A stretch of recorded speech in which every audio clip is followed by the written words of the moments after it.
Welcome to Mental Millennials with your host, Shelby Friesen. Today I'm here with Cam Underhill, and Cam, we had met on Craigslist actually. Oh, yeah. I forgot. I know, way back. It's kind of funny how that works. I've met a lot of really good friends on Craigslist, and we met at the coffee shop, and I was looking for someone to edit the podcast and help be a part of this operation. And yeah, it kind of just went from there. We became friends, did a half Ironman together, a bunch of other cool shit. And now we're going to do an episode that kind of shares about Cam's life, something that we hadn't talked about really when we first started hanging out or even getting into the podcast. But now I've learned there's a lot to learn. So, we'll start. We'd kind of briefly chatted before, but we want to start with your first kind of scenario around mental health and a suicide you had been a part of at one of your first jobs. So Yeah, like you said, we never really talked about mental health with us too much. Like I knew about your story because of the website and what you've told me. And I don't know, we talk a lot about other people's stories just with the podcast. So I guess mine never really came up. But just to start, I used to work at a Deep Cove Canoe and Kayak Center in Deep Cove. I don't know if you know where that is or if anyone knows where it is, but there's a lot of dates there. Yeah. Yeah, it's a big tourism spot on the North Shore. And I think I was 18 or 19 at the time. I know it was right around, I was just after I graduated high school, and I was working there mid off season. We have some people go out. Usually it's people that go out that are trained in self-rescues and have all the proper equipment. What would like mid off season be? Is it like fall? So like full season, like basically like prime season is like May to October. Okay, so like they'd be going out like now. Yeah, basically. They do some winter tours, but I think this was like kind of end of October. Like we usually we shut down on Halloween. Okay. And then we do winter tours, but you usually have to be like fully certified to kayak on your own, or you're with a guide. Just because it's like rough. Just because it's rough and it's cold. Also, like at this time of the year, like you got like half an hour, maybe like 5-10 minutes to like survive in like the water. Right, because it's so cold. Yeah, like hypothermia will hit you and you'll just you'll be done. But anyways, this lady came by one day, and it was actually a pretty sunny day. It was pretty warm in October, and she wanted to go kayaking by herself. And to go kayaking by yourself, you need to be able to do a solo rescue or perform it in front of us. If you tip your kayak, we want to know you can get back in it and save yourself. Yeah. She didn't know how to do it. She tried doing it. She couldn't. And so we sent her away, and we just thought that was, we didn't send her out. She just left. Yeah. Like you said, she can't go out. Yeah. She can't go out basically.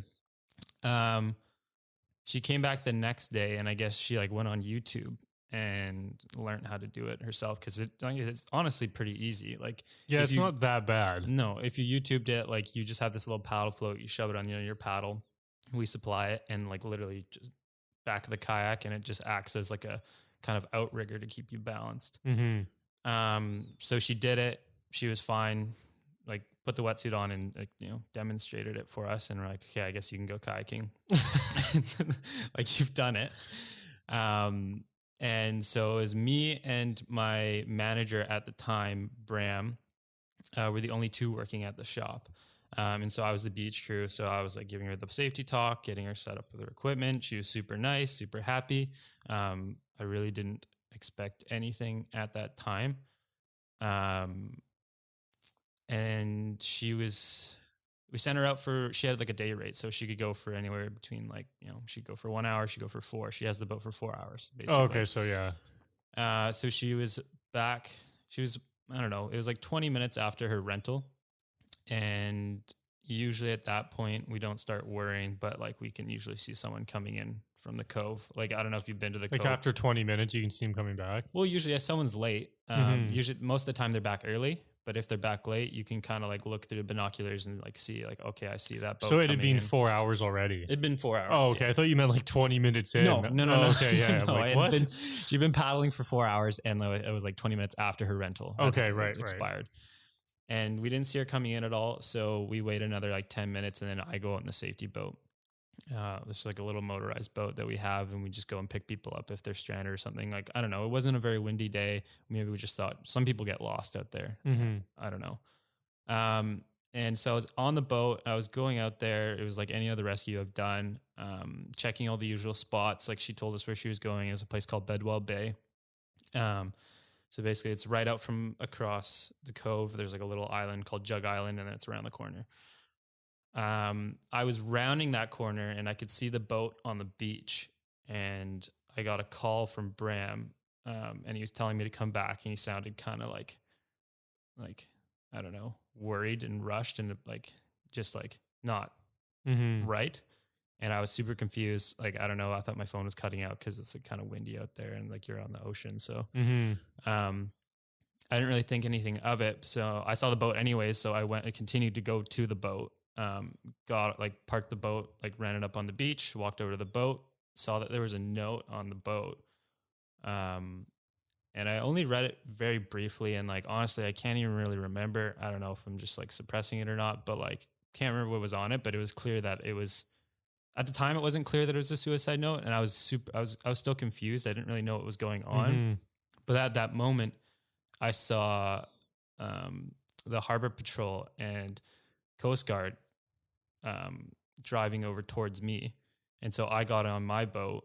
I could hear them on the radio. They were telling me the same thing, just like, go back to the cove. Like, don't worry about it. Like, we got this handled, blah, blah, blah. Can't remember their exact wording. So I went back, still confused.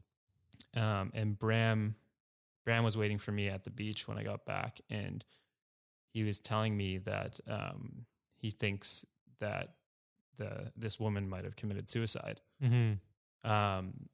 And so basically what had happened is the Coast Guard went out there. They found her body floating in the water. And what she had done is she had a bunch of weights with her in her backpack. And so she had a red backpack that was with her before she went out. And I put it in the kayak for her and everything like that. I didn't really think of it at the time, but it was pretty heavy. And what she did is tied the weights to her, walked out into the water, and just drowned herself. Oh. And they found... So she actually parked on the beach, you think, and then walked out instead of just like going overboard. Yeah. Oh my God. Yeah. So it was planned. Well, I guess you had to leave the note there. Yeah. Yeah. And so basically they brought the body back and they brought the boat back. And what the moment was that was kind of scarring for both of us is obviously the whole situation was like pretty traumatic, but we had to go collect the boat from the police now, right? Like, it was out on the government dock. If you've ever been to the cove, you can see that big long government dock on the left-hand side of the cove. And we were walking out there. We thought the body was gone, but it was not. And we walked over there and we could see this woman just like lying there on the boat, just right on the dock. Yeah. It's like full body, just like lying there dead. And didn't really know what to do. Like, the police didn't even notice that it was us coming down. And then like eventually they saw us and they're like, can you please go back to the shop? And like, at that point, like, I don't know, I think Bram went and was like throwing up. I was still kind of confused. I didn't really know how to like deal with the situation. I remember seeing my friend Suzanne up behind the shop, and she was just like, what's going on? And I explained it to her. And she's like, what, do you want to ride home? And I was like, yeah, sure. And I still didn't really feel like sad or feel like, upset at the whole situation. I was just like super confused. And I think it was that night, or maybe the night after, like, I didn't tell anyone. I didn't tell my parents, didn't tell my siblings, didn't tell my girlfriend at the time. I was just like, I don't know. I don't really want to talk about it. Yeah. And I think it was that night I went to a party and just got drunk, and I was talking to this guy, Jimmy, and for some reason, I don't know why, but like told him everything. And just like immediately started to break down, and he was super confused. And then went back to my parents' house where I was living at the time, and like started to break down, told them. and then ended up talking to the other manager the next day, and they're like, do you want therapy? Like, do you want to like time off, blah, blah, blah. And I was like, no. Like, I don't need any of that. And just like, I think for that brief moment, I kind of like opened up a bit and talked about it to that Jimmy guy. But other than that, I just sort of held it in. And then moving forward from that, like every situation that kind of gave me like any sort of like anxiety or stress or anything like that, I didn't accept it. I just kind of, suppressed it, didn't think about it. And yeah, it's a very like, I mean, it's super heavy. Yeah. And I don't know, it's weird too, like when you don't know the person and stuff too, it's kind of like, I don't know, it's obviously super sad, but also like a lot more confusing too, because like you just really don't know anything. Yeah. And I remember like the next day I went right back to work, and actually someone from the family came by, from the woman that committed suicide. And they were saying, from the looks of like, it was planned. Like this was not like an act in any way that was meant to harm other people. She was ready to go. She had fully planned it out. And like, I don't know why they're telling me this. I was like 19 years old. I was like, you should probably be talking to like the police or my manager or something. And also that like didn't really change anything for me, going forward. And yeah, just like for the next, like, I want to say like 5 to like maybe like 7 years of my life up until like my accident or whatever. I just suppressed everything. I had a pretty like bad relationship, not bad relationship. It was good and bad, but I was pretty toxic in it, with my girlfriend at the time. Just involved a lot of drinking, my anxiety, like, me getting mad and stuff like that. And I have no reason why I'm getting mad. I'm just getting mad when I get drunk. But obviously it's from suppressing a lot of those thoughts and feelings from that, from that experience and all the other experiences along the way as well. Which sort of led to, it led to us breaking up, and then I went traveling, which was great. At the time I went with 2 buddies, and we were in Indonesia for a month together. And then, we just had a blast there, and just, it was like drinking partying the entire time. Like, it was awesome. And then I actually met up with my ex in New Zealand, because we were supposed to go traveling together, but then we broke up. Met up with her in New Zealand. We're living together in a van for like 2 months, which is not great. So this was the same girl you were having troubles with at home? Yeah. So yeah, basically like it was like we dated for like on and off for like, I want to say it was like, we dated for like 2 years, and then it was like kind of on and off for like another year. Okay. And this was the same girl at home, that she broke up with me before we wanted to go traveling. I don't know why, but I get now why she wanted to. I was pretty shitty. But we're like, she's like, I'm still going to New Zealand. I was like, that's the plan. We're going to go to New Zealand together. Like, our separate groups. We're going to go and travel Southeast Asia, but then like meet up again in New Zealand. And so we did, and it was like just weird. And she was going through a pretty tough time when we were over there. Her sister was pregnant, and her sister actually like lost the baby. Oh yeah. But she actually had to have the baby, and the baby was alive for like a few minutes after it was born. But something was wrong with him that he couldn't survive after birth for that much longer.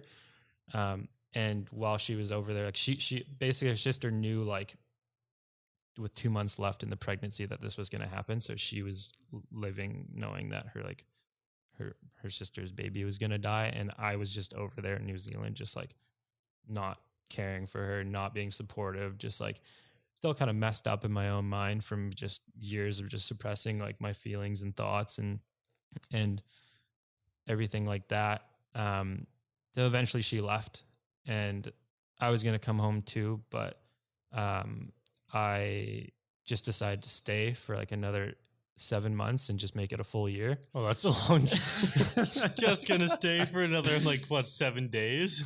No. Yeah. So I was like, I don't have anything really to come home to. I had applied to BCIT, the marketing program, when I was over there. And I was like, if I get accepted, I'll come home in August or whatever.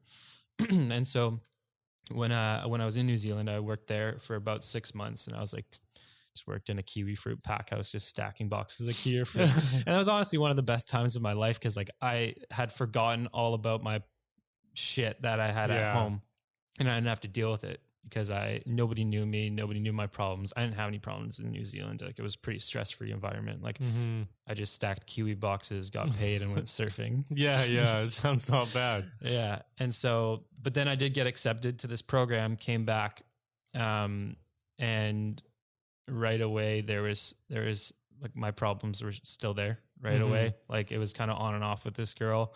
So you came back and talked, and you guys were in touch again. We were in touch the entire time I was away. Oh. Like, we'd known each other for quite a while before we even started dating. But yeah, we were in touch again when I got back, and it was just on and off. Like, I was in the BCIT program, which is... Was it like, what were your problems like together? Like were you always kind of like arguing or like disagreeing on the same, like, was it like a constant thing, or was it just like always something different? It wasn't a constant thing. It was more just my insecurities.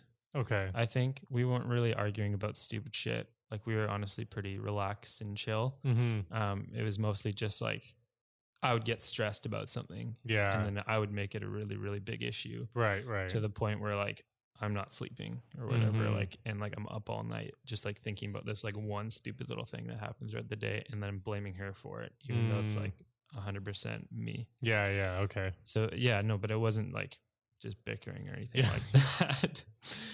And I didn't really know, like, it was anxiety. Like, I had a thought it was anxiety at the time, but I was also just like, oh, it's just like a relationship issue, you know? Yeah. It's not me, it's both of us.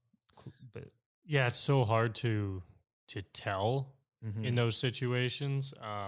Because I had similar with my ex-girlfriend, where it was always like, all I would do is just, it was more like, if I wasn't with her, I'd be worrying like a lot. Or like, what's she doing?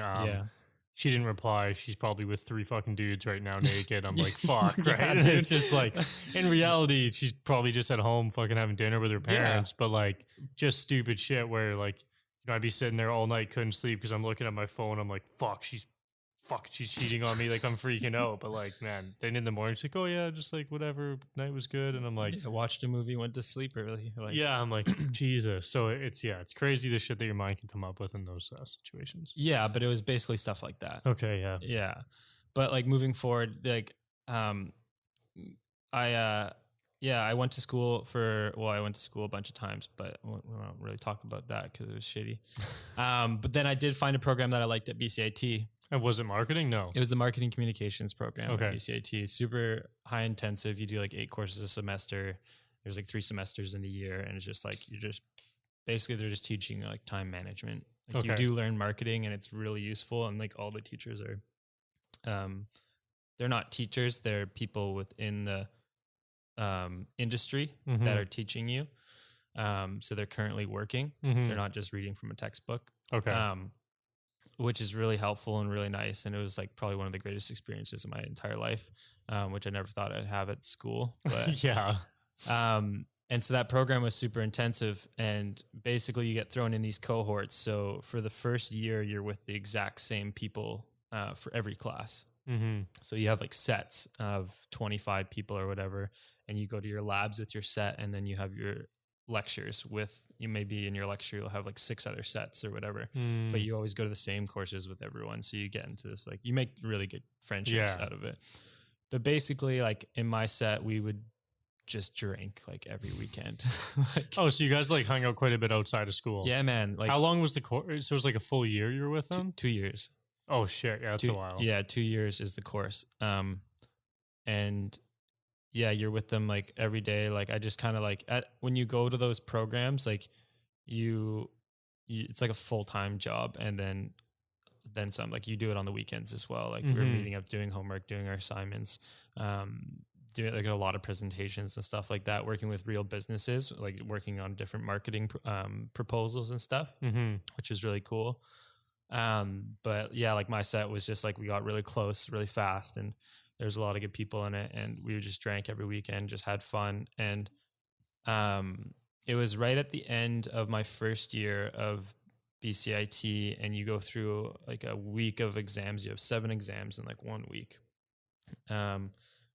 And it's just like super, super stressful. And like at the end of it, like we all had a party or whatever. And then it was actually at my friend Jen's birthday. It was right after I graduated. It was with my other friends, like my friends from high school and stuff like that. I saw them throughout the year, but I spent a lot of the time at school. So I was only hanging out with my school friends. So I was like, yeah, I'll come out to Jen's birthday, see everyone again. Like I'm free for the summer kind of thing. Yeah, it was like any other night we were drinking. I'd never at that point, like, yeah, I was drinking like every weekend, but I'm not drinking to get blackout. Like the amount of times I've actually blacked out from drinking is like, I can probably count on one hand. Okay. So that night. So you weren't like an insanely heavy drinker? No, it was just like the volume when I drank wasn't a lot. It's just I drank often. Okay. Yeah, like Friday, Saturday, like every weekend kind of thing. But I wasn't getting blackout drunk. I'd control myself.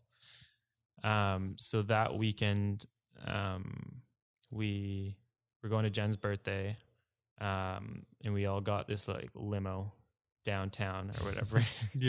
As we did back then. And I think now, like I'm at that age, I was 26. So this was only 3 years ago. Okay.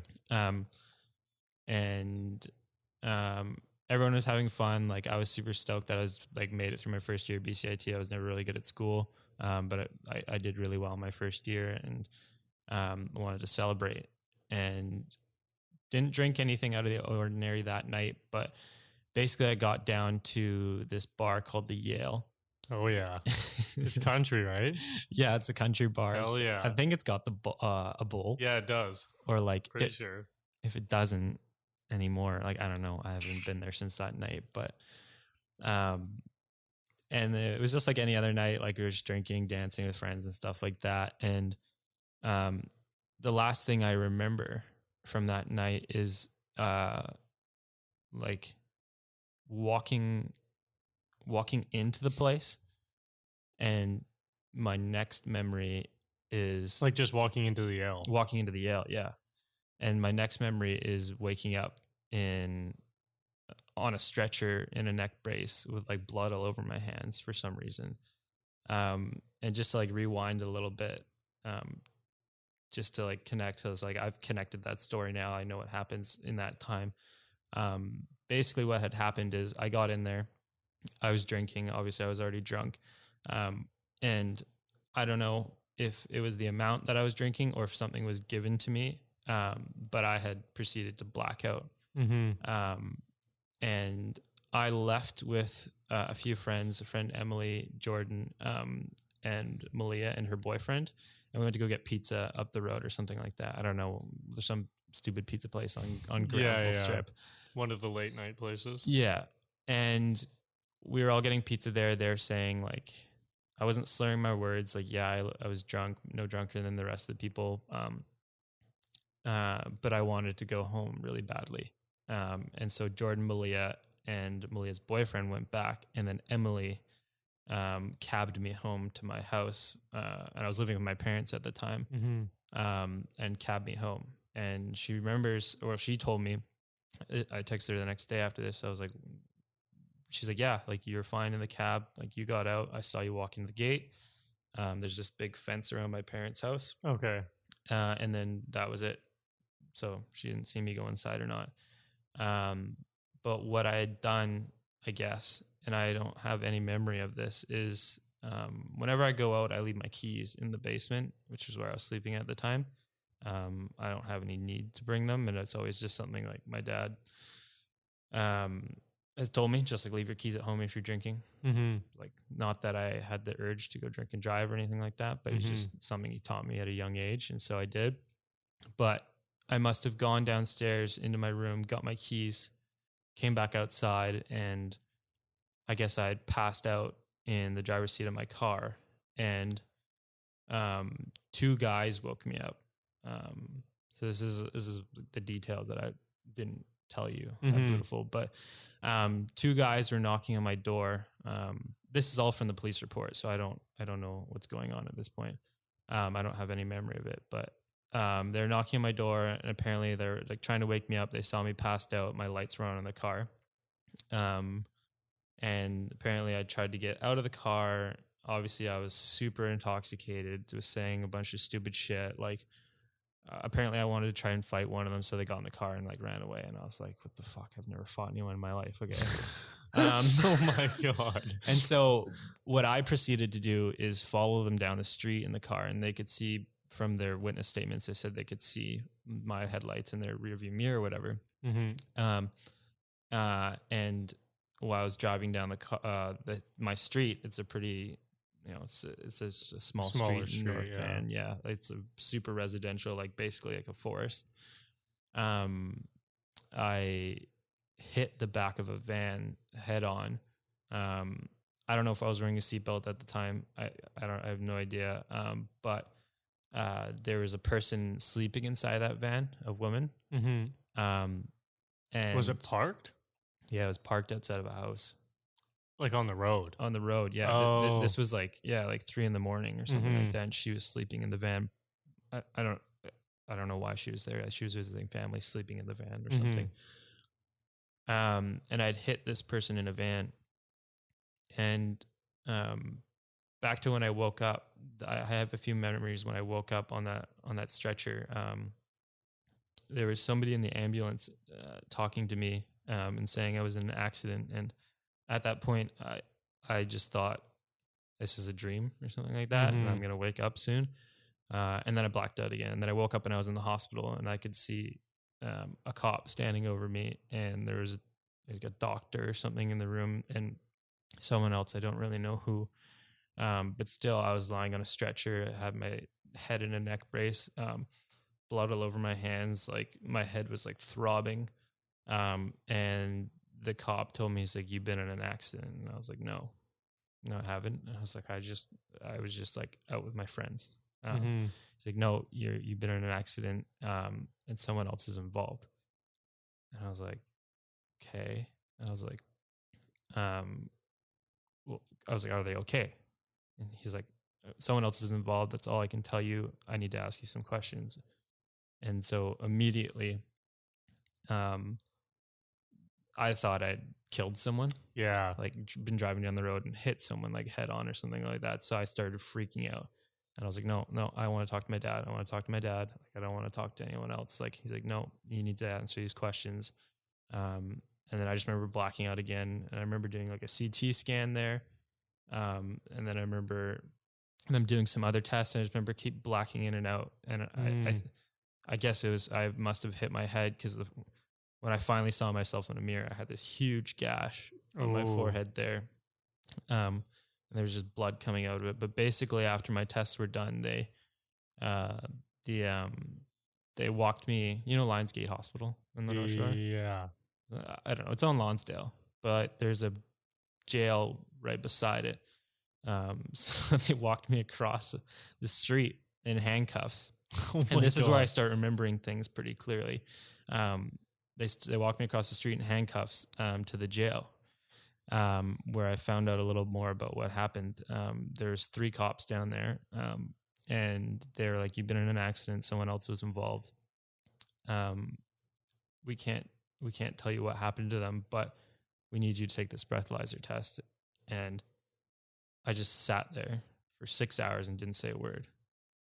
Didn't say a word. And then finally, they're asking me, they're like, "Yo, do you want to call a lawyer?" I was like, "I want to talk to my dad." And like, "No, you can't talk to your dad. You can't talk to your family."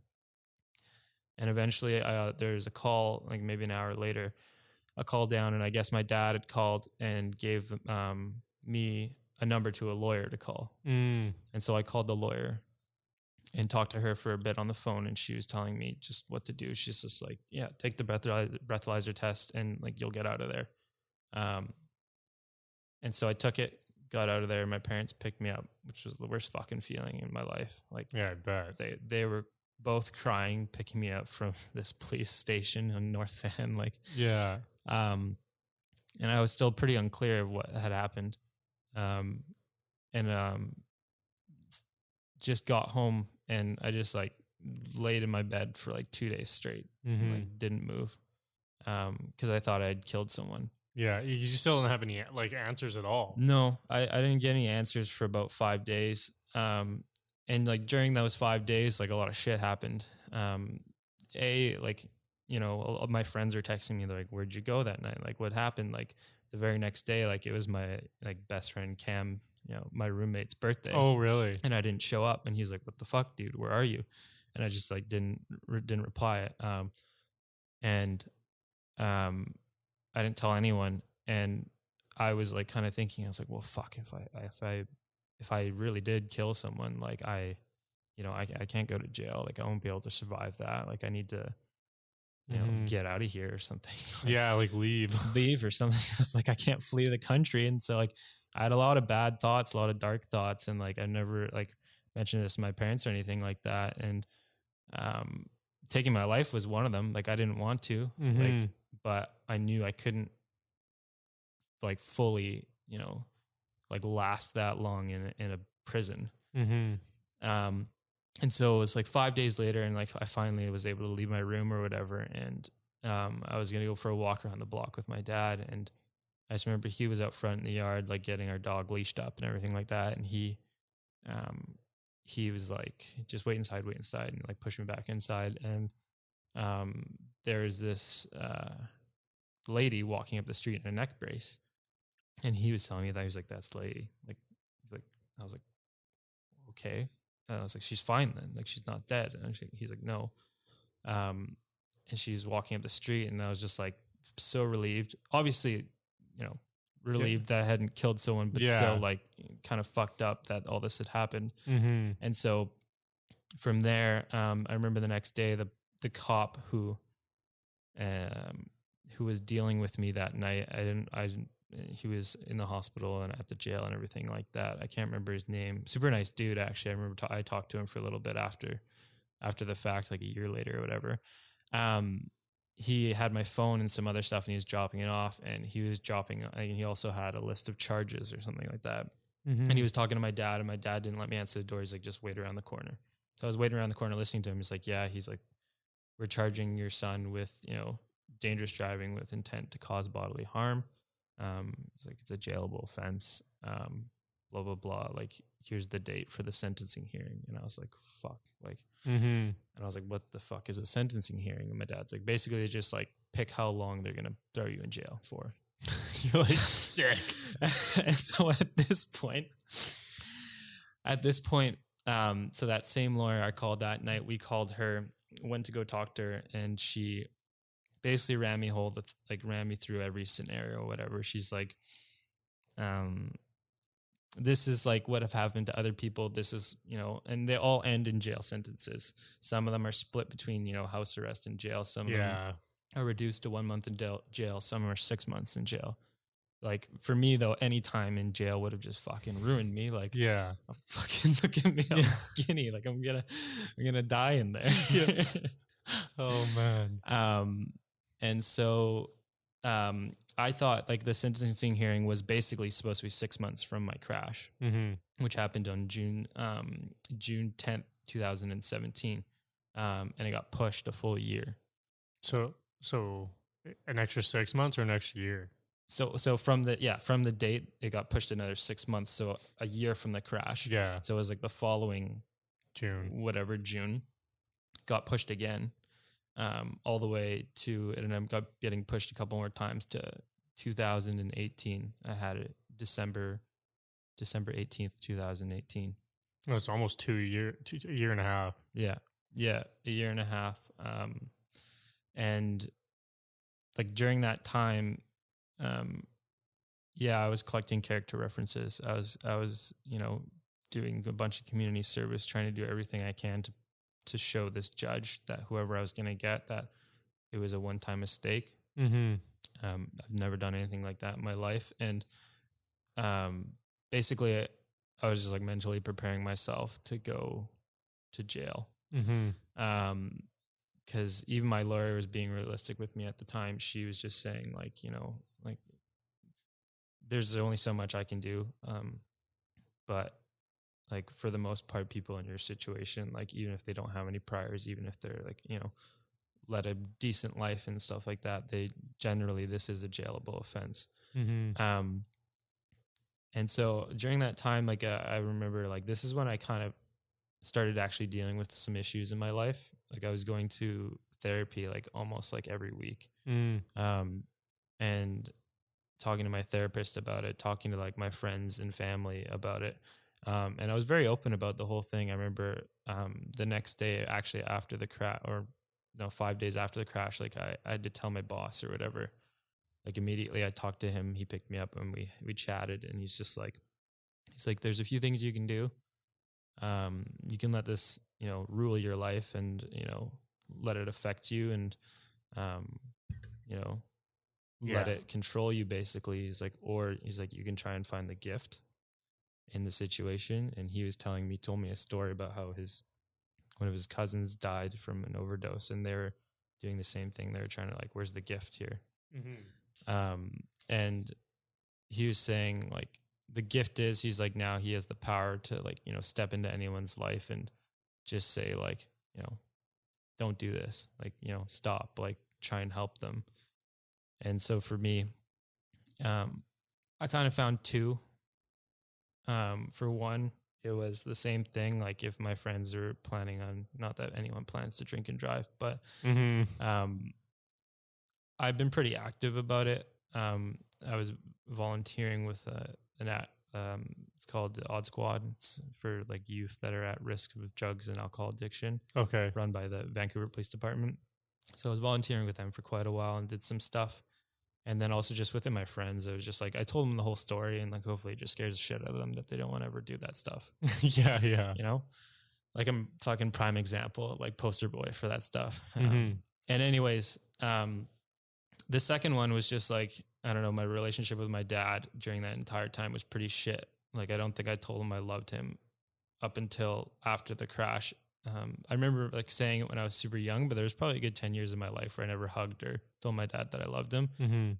With my mom, it was a bit different. She was always very like physical, like the touch and stuff like that. And he was a cop, and he was a bit hard, and he was very hard on me, but I you know, appreciate everything he did for me. Cause I wouldn't have gotten through that situation without him. He sat with me, like with the lawyers, he sat with me through every meeting. He knew what to do. Like I wouldn't have known what to do if he wasn't there. Like I would have been like gone to jail for sure if he wasn't there. Yeah. Like I would have stood a chance. But basically, like fast forward to the sentencing hearing, is probably one of the most, like looking back on it, it kind of feels like a TV show almost, like straight up, like so, like in a suit. All my friends and family are there. There's probably about 25, 30 people in this courtroom. There's a judge. I don't know if I'd want my friends and family like fucking going alone, man. I don't want to. No, but see, that's the thing. Like, I didn't want to. Like, my thing was like, if I do stand a chance, it's like to show this judge that like I have people that are like relying on me and counting on me. Like, I cannot go to jail. So like, my lawyer's like, bring everyone. Yeah. Like all my uncles were there, cousins, like my sisters were both there. Like just like all my close buddies were there. And it was fucking sad as shit, because like they were like, no one had heard the full details at the time, because like I'd only recently read the police report maybe about like 6 or 7 months ago. So yeah, they gave up, everyone got to hear everything. Everyone got to hear everything, dude. It was fucking 4 hours of them talking about it, and then really, yeah, and then they had to break, and so I had to go home, and then it was 4 hours of my lawyer, like basically defending me, and then we had another break. Dude, this like lasted all fucking day. Oh my god! And like I was just like literally didn't eat, didn't drink a sip of water, dude. Like just like was in the same suit all day, just like fucking just like my friends would come up to me and stuff and be like, "Hey man, like this is gonna be okay. Like you got this." And I was just like, I don't know. Yeah. Like I didn't know what to do. Like my whole family kept doing this and stuff, and I was just like, all I could do is just be like, "Thanks for coming." Like, yeah, I appreciate it, but And then it came for my time to speak, and it was fucking horrible. Like, I just broke down and started crying, and like, you know, I had to like give this statement and stuff, and like I couldn't do it. How did you like pre-write the statement? Yeah, it was pre-written. And obviously like I couldn't remember most of it, but a lot of it just kind of came from the heart at the Yeah. end of it.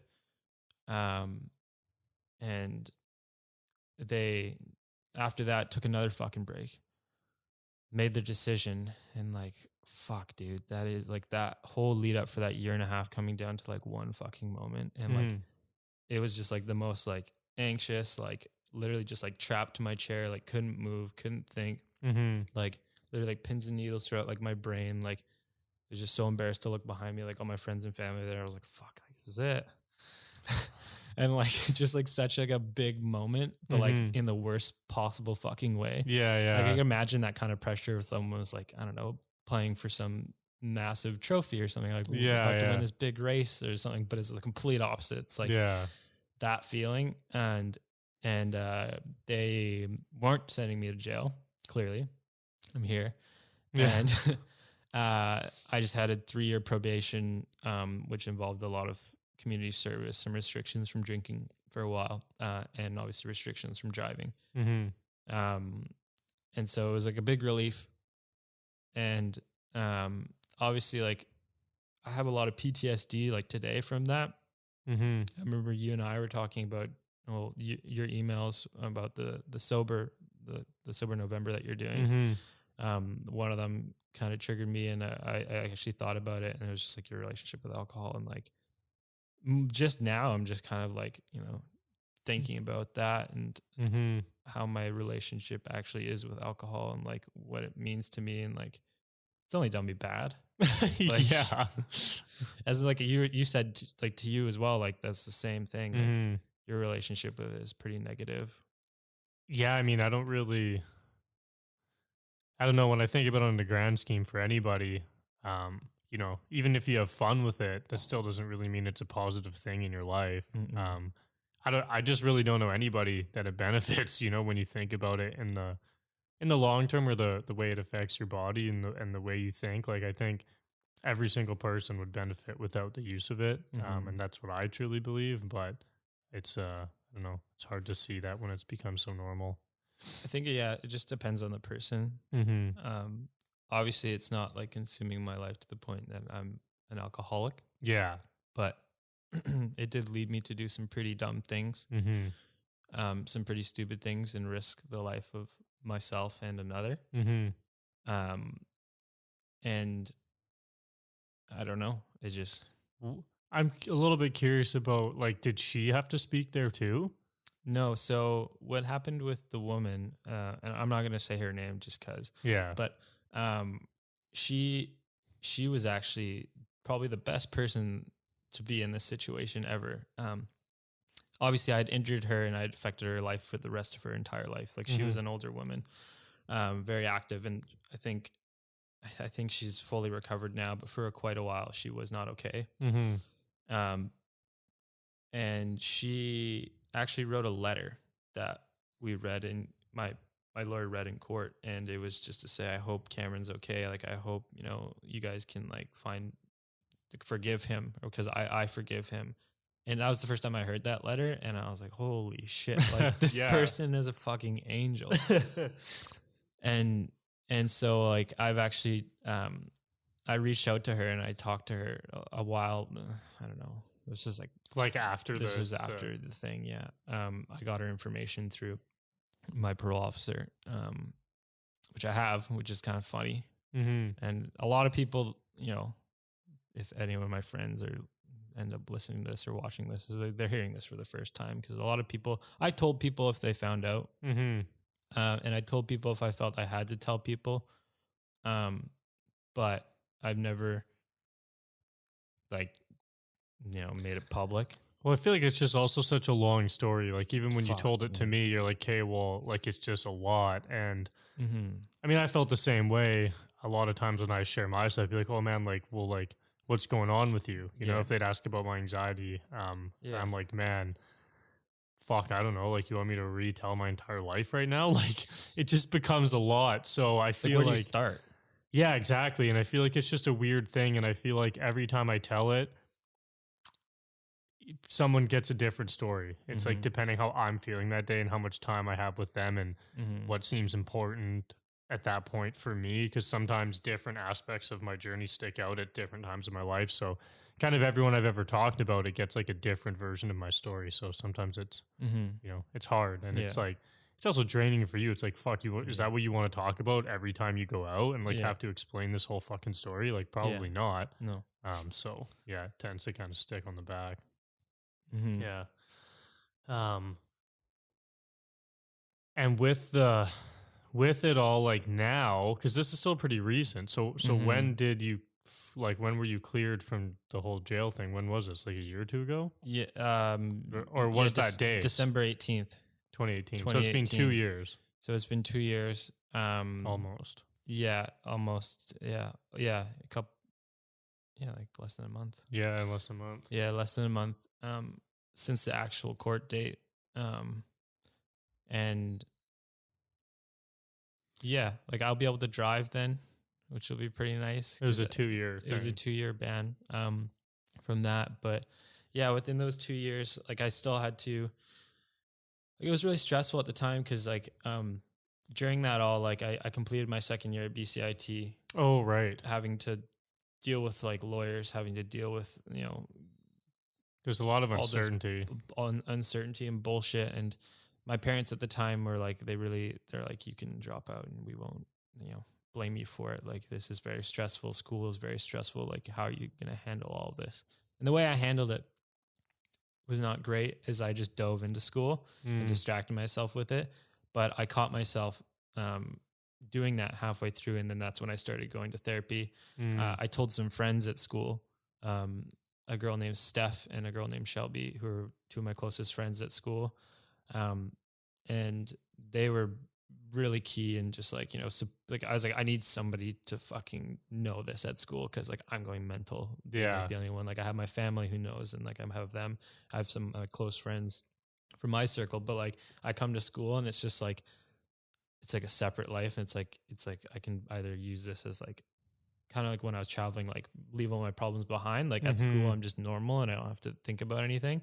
I was like, or I can like, you know, deal with it and have people here that know and support me. So like those two were really helpful.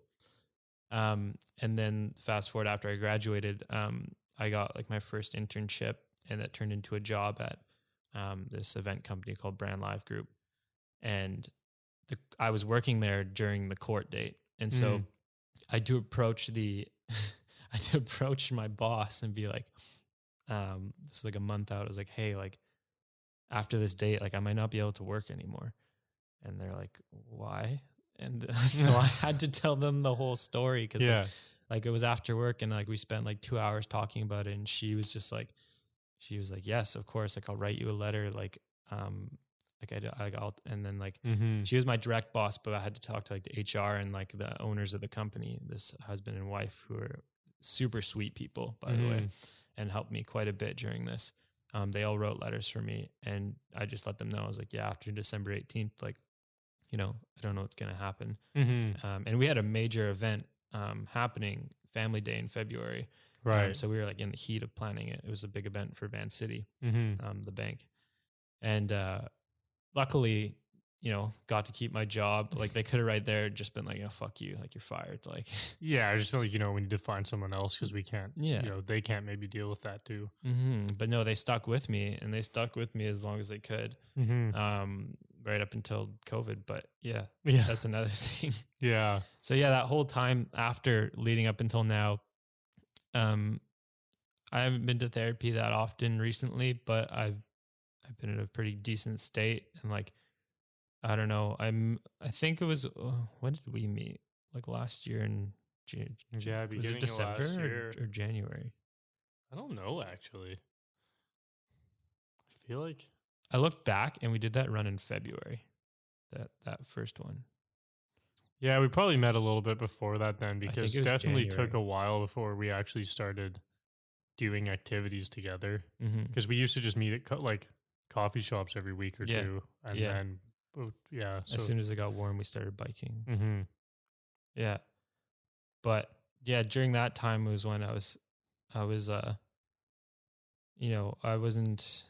I'd made some big changes in my life, like eating wise. I was Mm-hmm. always an active kid, and that was always something I did from a very young age. It was like a competitive cross country skier and runner. So like Mm-hmm. that's just all I knew. Yeah. But it was like changed my diet, drank a little less, definitely talked more Mm-hmm.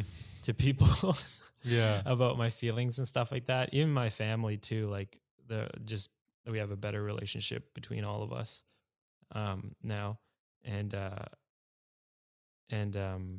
yeah, that's basically what's happened between now and then. Mm-hmm. And yeah, here we are, still dealing with it, but yeah, like it's something that's still definitely like playing a role yeah. in your life. And like, do you ever think about like going back to therapy or something like that now, or do you just kind of utilize like friends and family to talk to more? I think if I ever got like if I ever felt the way I did during that time, yeah, I'd go back. But I've been to therapy so much, and even my therapist was like, yeah, like if you like we can talk about this and like keep going over and over and over again, and like, but like if you don't want to, like if you're not gonna like think about any like target any new problems or something like that, she's like therapy might not be the best thing for you. She wasn't saying like I was done therapy, but Because you're just kind of revisiting the same thing all the time. yeah, I was revisiting the same thing, and obviously like that situation was the reason for a lot of my problems, Mm-hmm. but it's also carried over into this time. Mm-hmm. But yeah, if I ever felt that way, like I don't know, I feel pretty mentally like capable of dealing with a lot of the problems on my own. Mm-hmm. Um, like obviously COVID has affected a lot of people, but to me, like nothing's really changed. Mm-hmm. Like I've been through a pretty shit time in my life, so my ability to deal with crap is a lot higher, I Yeah. think, than a lot of people. So it takes a lot for me these days to get stressed. Like, yeah, I lost my job like 2 weeks ago, but fuck it. Like, Almost went to jail once, so who gives a fuck? almost went to jail. So top that, bitch. Yeah, exactly. Like, so like a lot of things, like I just sort of compare them now. Like, it's not a big deal. Like you'll figure it out eventually. And like, yeah, in that moment I'm stressed and I'm anxious, but like, it's a good thing. I don't like run away from the anxiety. I kind of accept it and just like, it goes away a lot quicker that way. Yeah, So for I've sure. learned to do that. But like, I think it's smart for everyone to use therapy and go, like, even if you're not feeling anything. And like, yeah, like I've thought about recently, maybe just like checking in, cause like they can kind of help you identify things that you didn't even know were happening. Yeah. Yeah, definitely. Yeah. Um, yeah, I think that's definitely, I don't know, sometimes too, you just, maybe go every few months, see what comes up, if anything, or Yeah. whatever it is. And like beyond that, what do you see? Because I know COVID didn't really change either of our lives, Yeah. like, with the podcast and the things that we've been doing together, I mean, obviously, do a few online episodes and stuff like that. But Yeah. as Yeah. far as like our relationship and things we've done, a lot of the stuff's outside. So like when they Yeah. opened up parks, we would go bike together and like Yeah. we're still doing the things we wanted to do. Mhm. But moving forward from now, is there anything that you like see yourself doing? Like what do you kind of see yourself doing now? I don't know. It doesn't have to be directly related, but is there anything? I don't know. Like, what do you think your future looks like as you like go further beyond this? Because it's still pretty recent. So I feel Mhm. like it's definitely still heavy. I mean, there's things for me that have happened in like a year or two is still like it's It's not still really long. there. Yeah. Like it doesn't feel like it was years ago. Whereas like certain things I'd done like 4 or 5 years ago, it feels like I've lived a whole life since then. And I feel Mhm. like you're probably not. Doesn't seem like feel like that about it yet. Like it still was soon. So I wonder what you think what the next couple of years looks like. Yeah. Like the actual crash, I'm pretty at peace with, but the court case and all that is still True, relatively right. fresh. So it's been in stages. Um, and like for the future, like, yeah, I'm still just like trying to figure it out and, like dealing with, just the mental health side of it first, which I'm still dealing with every Mm-hmm. day. Like there's not a day that I don't think about it and get anxious about it.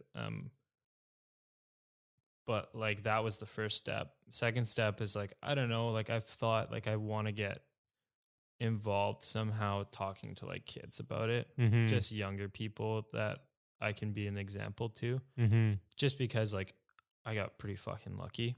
Yeah.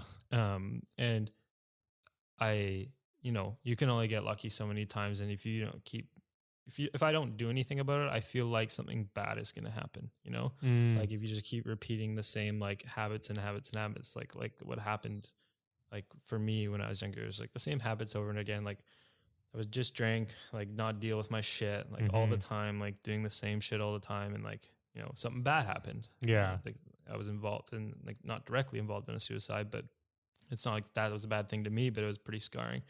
Just didn't do anything about it. And then this fucking car crash happens. Like, there's signs.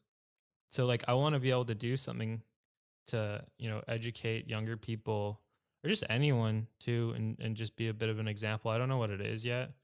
I haven't really thought about it. I haven't really had time to think about it, but I knew immediately from that, when I crashed and, had to deal with all this shit. Like I was just like, I wouldn't wish anyone to go through that. Like it was fucking horrible.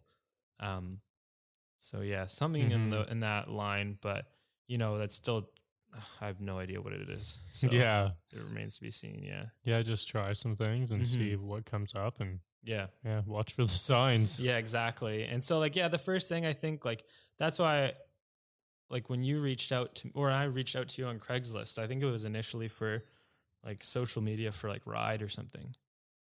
And then, was it? And then like below is like also starting a podcast. I need someone to run the social media for the podcast because you had someone else editing it. Oh yeah, that's what it was. I had the other guy doing the edits. You had some other guy doing the edits, but then like I remember I started and I was like posting like truck pictures and stuff. Also, I thought you were a girl for like on Craigslist. I was like, oh, this is gonna be sick. Like Shelby, like she runs like a truck company, and I was like, oh, she's gonna be fucking cool. Oh my god! And I remember I was at the gym and you called me because I guess I gave you my number and your email or whatever. You're just like, hello? Oh my god! You're like, I was like, fuck. Dude, people used to do that when I worked out of town. Yeah. I was boiler making, and I would show up to the job, and they would get a job list. Oh, yeah, so the foreman would be like, they would get the list of their crew, and they would come into the whatever the fuck the room was where everybody hung out, and they'd be okay, we're crewing up today, and he's like calling out. He's like, Shelby, and I'm like, put my hand up in there, and like all the guys are like, oh fuck! They're like, they thought it was like, some we hot thought chick. you were the fucking hot girl one, and like I guess there's a girl that's pretty good looking. There's like another girl. Yeah, there is a girl named Shelby in the union that's like supposedly good looking, and I'm like, okay, like so everyone was pissed because they thought that I was her. Yeah, so that was kind of funny, but I do get that a lot. I never really think about it, but on my emails and posts and stuff, it happens quite often where people think I'm a girl. Yeah, no, and then because I told my dad about it, he's like, oh, he's probably named after the car, and I was like, I don't know. And then I asked you in a Soyuz, and I guess your dad. Yeah, my dad loves those things. Actually loves the car, and I was like, oh, sure enough, it is. Yeah, pretty funny. But yeah, that was one of the things that drew me to your post. Is I can't remember the actual post, but did it say Mental Millennials? It probably did. A podcast about mental health. No, I think it did because I remember you replying to it, saying something about mental health. Yeah, and I think I looked at your website and like I read the whole fucking thing. Yeah, your story and whatever, and I was like, holy shit! And then like did like the whole lurk, Yeah, yeah, like Instagram and shit. I was like, yo, this dude's the same age as me. And I was like, oh shit, like some fucked up stuff has happened to him, blah, blah, blah. I was like, some fucked up stuff has happened to me too. I was like, well, I'm just going to reply. Like, I don't care if I work for the truck company, do the podcast, like whatever it is, like I'll do it. And I already had a job at the time. I was just looking through Craigslist randomly. Yeah. I was just like, fuck it. Like, sure.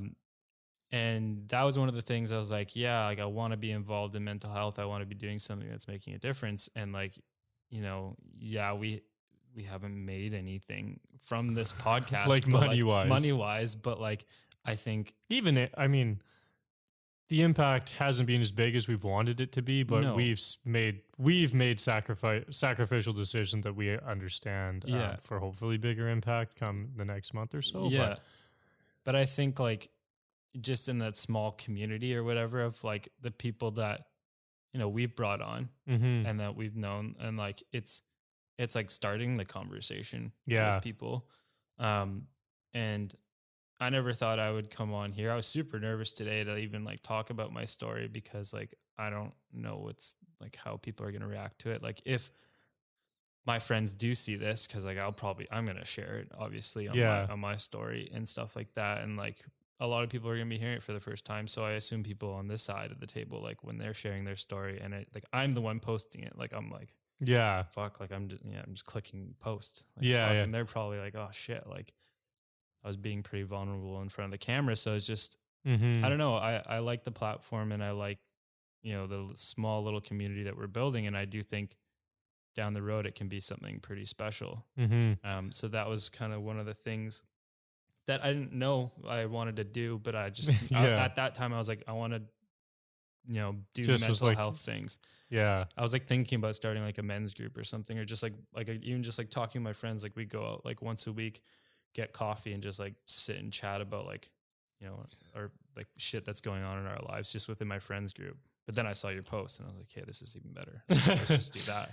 Well, even when you replied through the sober challenge about like doing a Facebook group or something, and like I don't know, I mean, I guess that's kind of the only shitty part about COVID, and that's something I've thought a lot more about too. Is like Yeah. having a more local like group of guys. Like, I mean, it's been awesome to get to know you, and like I've spent a lot of time with you and the other Cam this you know prior months, maybe not so much the last few months, but throughout the Throughout summer, the like summer a lot. biking and running and doing the half Ironman and Yeah. all sorts of shit. And I would have never done those things. Like I don't have people who are willing to do that kind of stuff, Yeah. right? Like, I have good friends, but like I don't it's hard to find friends who want to run 20K and bike 90K and all sorts of crazy shit. So that's been awesome. But just on the adventure side of things, like all the time I'm like, man, like I want more community around that, like people who are down to go do these things. But it's just, I don't know, it's hard to find, and it's just hard to create something around that right now, which kind of sucks. But I mean, you could do like a men's group thing online, but I don't know. Like I think in person is just so much.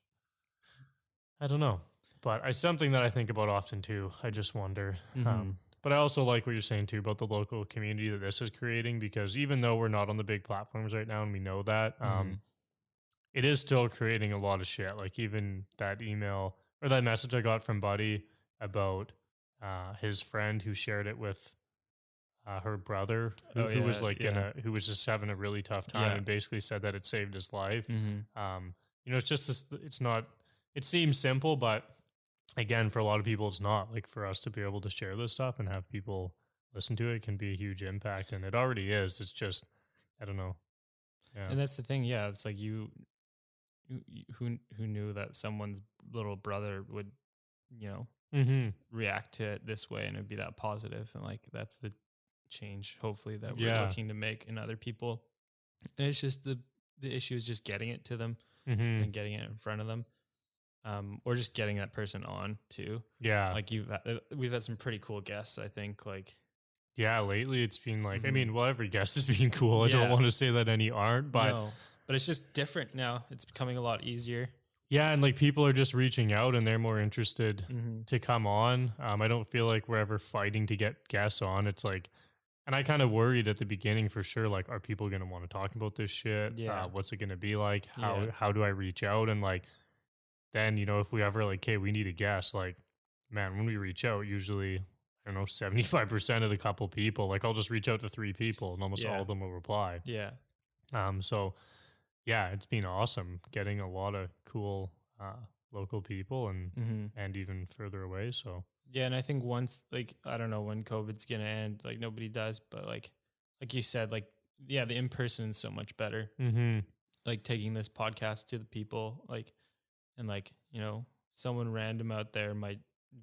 There's so many people willing to just like talk, and, like get on, the mic and just share and stuff. And I think that's what this is kind of all about.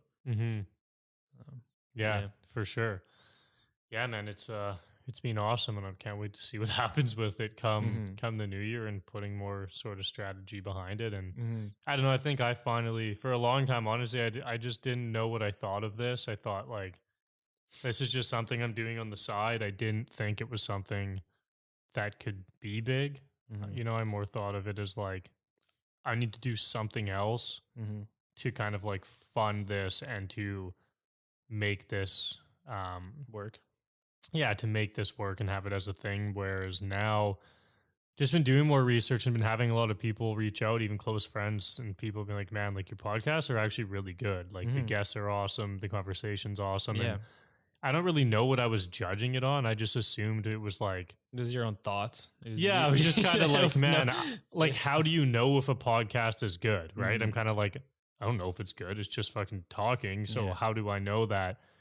But then I started listening to a few like recently, and I was like, okay, and I was like, man, like, how the fuck are mine not good? Yeah. And it's not like theirs were bad. I was just like, it's a fucking podcast. You just talk, like, so I just have a lot more faith in it now, I think, and especially after we've like listened to a couple trainings lately and things of other people who kind of like build podcasts and grow them into how to grow them and stuff. And I think I've got a lot. I don't know. I kind of was like, we're already doing a lot of this stuff, and we've got a lot of episodes, and you know, heard of other people who had launched their mental health podcast to like top 50, and they only had 6 episodes. Yeah. I'm just kind of like, there's no reason this can't be one of the top 10, 25 mental health podcasts and hold that spot. So, I think I have a lot more faith and trust in what this will become now. So, yeah, we just need to get it out there. I know we're close. I know. I feel like, because that's our plan for January is to launch this onto all platforms. So it'll be on Apple, Spotify.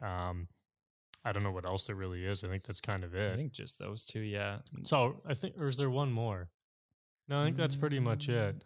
I don't know. There's like a Google podcast or something. Oh, right. Yeah. I don't think it's really that big. No, just those two. But like, I was even looking, like, I think we did 5 episodes this month, and that's the most we've ever done. I think. Well, in a month. In a month. Yeah. Cause I always look, and like, for the most part, it's like 3. Yeah. And I think that was back when we were struggling to find guests, but now it's like, yeah, we've got a lot, because even today I'll have 6 to give you. Yeah, fuck.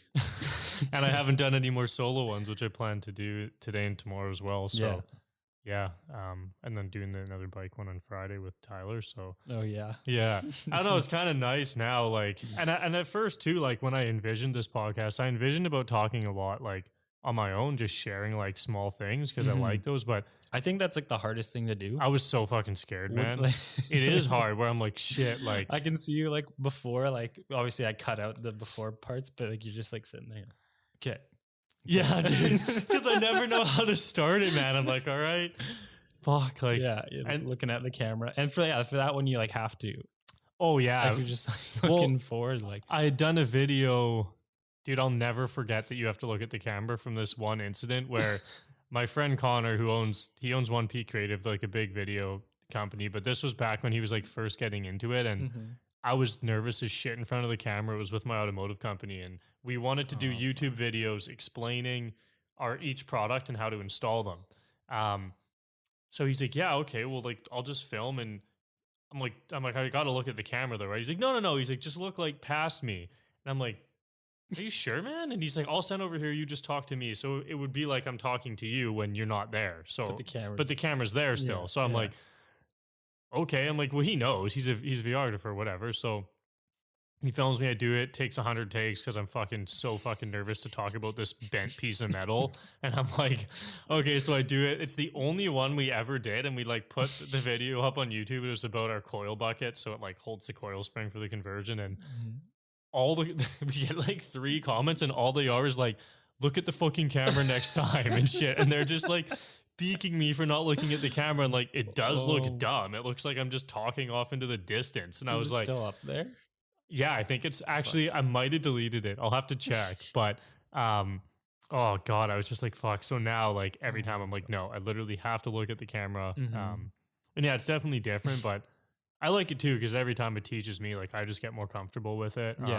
So I don't know. I think it's a cool little way of, I don't know. It's just fast too. Like now I'm kind of having issue where I'm more not like since I'm more comfortable talking to the camera, writing the emails that I've been doing. Yeah. It seems like a lot more work. I'm like, fuck, now I got to like sit down and write this, or I could just go hit record, talk for 5 minutes and just fucking then it's done. Yeah. So I'm having a tough time now where like I honestly just want to write an email and link it to a YouTube video or something.